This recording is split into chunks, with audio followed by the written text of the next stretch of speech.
Get ready with me for therapy.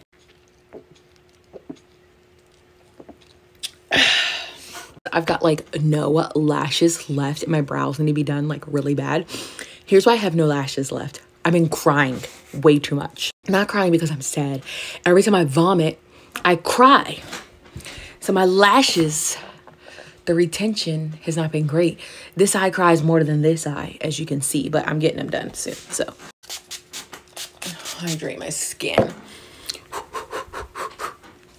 A few videos ago, I mentioned that Anthony and I go to therapy like 2 to 4 times a week. And I got a lot of messages like, oh my God, that's ridiculous. That's really sad that you need to go to therapy that much just to keep your relationship together. And most of the comments I just deleted, but oh gosh, people are really stupid, like really stupid. Anthony and I have known each other 27 years. When we were married the first time, we never did any like marriage counseling, any therapy or anything like that. But Anthony and I's relationship is so important to us. It is our main focus, making sure that we have a healthy relationship. So therapy, counseling is important to us. Therapy, counseling is not to keep our relationship together. It's because we don't want just a regular relationship, just a man loves girl, girl loves man. They stay faithful to each other and they live happily ever after. That's not what we want. Why don't we want that? Because after everything that we've gone through, we're going after an abnormal marriage, an abnormal relationship, better than most. I don't just want mom and dad were happy. Mom and dad stayed married. That's not what I want. In the future, as crazy as it sounds, I see Anthony and I helping people through situations that we've been through. We're not going to be able to do that just on our own. So I'm really thankful that we have an amazing therapist. So we see the same therapist. He is a man, an older man. I love him so much because he's like our dad. And I just love that.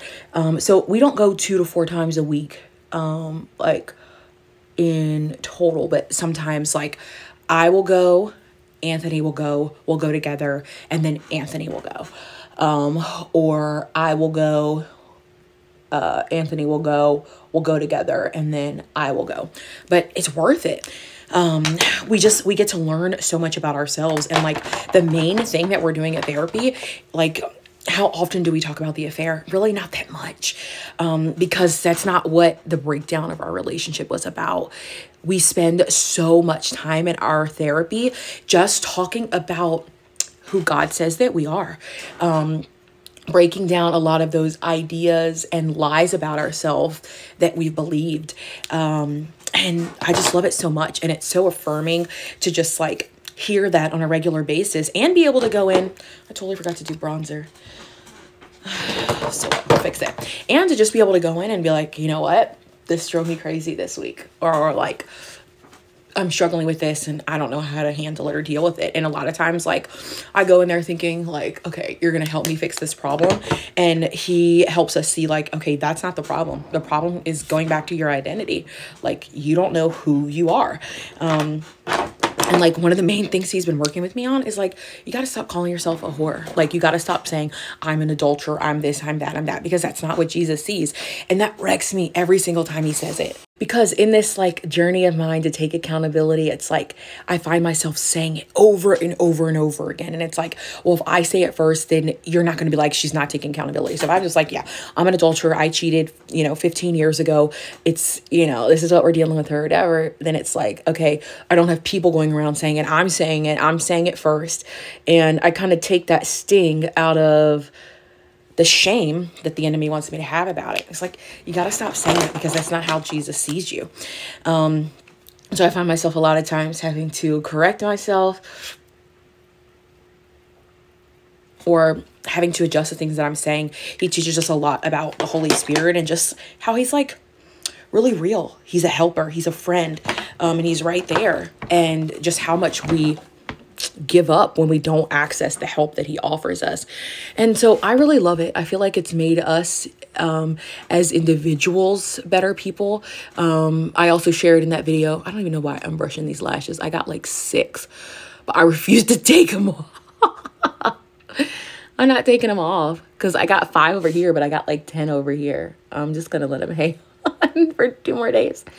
But he just teaches us a lot about like who we are in Christ, a daughter and a son. And that's how he interacts with us. Like, is this your best? Do you think you should have handled it that way? Like, you already know that. I don't have to tell you that. But just giving us a different perspective, even being able to walk through the situation, like with my divorce, and just still having joy through this and not being like, oh my God, this is never going to end.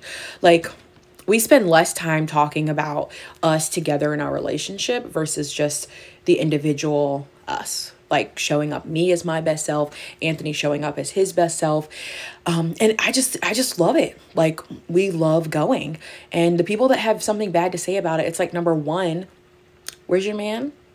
Yeah, he on Snapchat. Number 2, your man would probably never go to counseling or therapy. Like, I'm so proud of Anthony for how much he's just committed to just doing it all. Like saying, hey, we're all in. Like, we know that God has destined for us to be together.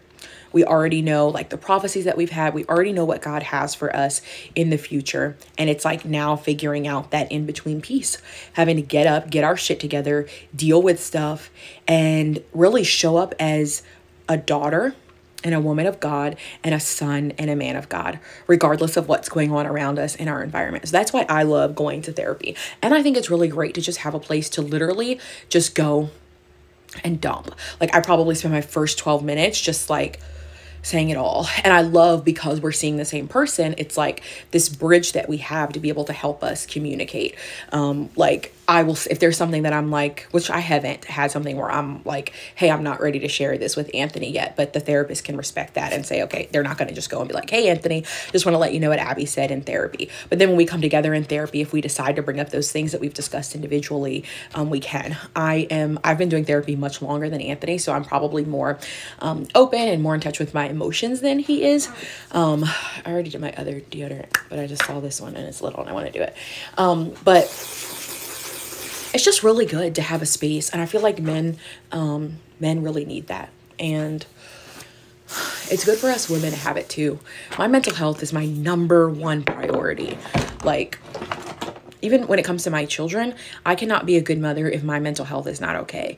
And a lot of women, I feel like, sacrifice to the point of, I feel like a lot of women sacrifice to the point of sacrificing their mental health, putting them in a situation where they are not the best mother that they can be. They're just like, I'm going to give until I have nothing left because that makes me a good mom. That does not make you a good mom. That does not make you a good mom at all. You're doing everything for everybody. That does not make you a good mom. Prioritizing yourself, prioritizing your mental health. Like, I'm not about to drive you around to every freaking sport and have depression. Like, that's not going to happen. Like, because I'm not showing up for you good as a mother if I've got depression driving you around to every single sport. Like, every single night, the only thing that we're doing is driving kids from sport to sport to sport. Meanwhile, mom's battling depression. Mom's battling anxiety. No, like, mom is just as important in the family. And she cannot take care of other people unless she's taking care of herself. And I see it so often, especially a lot of people that I help, like, they're like, oh, I would never do this to my kid. Or, I'm always going to this. And it's like, okay. And look at your mental health. Like, the people that are like, I could never go a day without my kid. Like, especially people that are going through a divorce or whatever. Like, I don't know how you live without seeing your kid every day. Okay, meanwhile, you're seeing your kid every day and you're on how many medications for your mental health right now? Like, maybe you should let the father see the kid for a day. Maybe you should let the kid go to grandma's house for a couple of hours. Like, you just holding on to this kid and making them a crutch for your mental health is not necessarily the best thing for you. And a lot of parents, a lot of mothers, I think, are relying on their children for emotional stability. And I refuse to put my kids in that situation. I refuse to be a bad mother because I'm not prioritizing my mental health.